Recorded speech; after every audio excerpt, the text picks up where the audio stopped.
És bo sumar esforços, no? I és bo sumar esforços en els dos nivells. Per nosaltres és molt interessant poder fer en els dos cantons, per una banda el que són els grups polítics, però per l'altra també amb la gent que viu la realitat del dia a dia, de tirar endavant petites i mitjanes empreses, i per tant en aquest sentit és bo posar en comú doncs, amb el que us trobeu en cada dia i quines són les necessitats a cobrir, en aquest sentit les aportacions que també hi puguem fer els grups parlamentaris.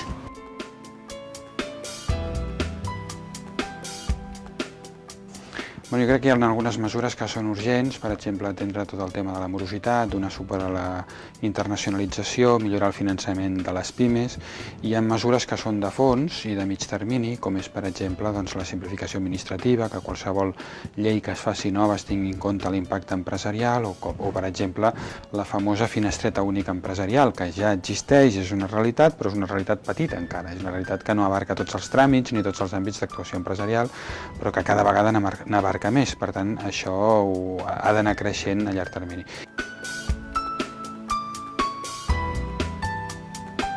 Jo crec que afecta la morositat, tota la part de simplificació administrativa, tota la part de finançament a les empreses, que és cert que no només perquè creixin és necessari que es financin bé, sinó també per crear-se i per consolidar-se, i aquest és un tema molt clau.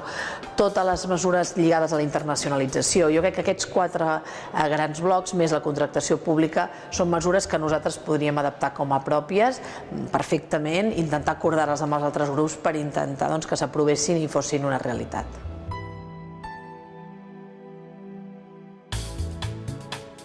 Pues yo pienso que la més necessària és la regeneració política en si.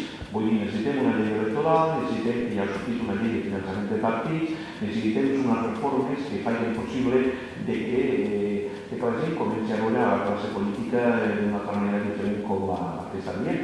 Són molts anys que portem ja de democràcia, encara que sigui jove, i és suficient ara per ficar-nos a reflexionar en fer les mesures més importants, i totes aquelles molt especialment que han estat negatives per la gent, pels ciutadans.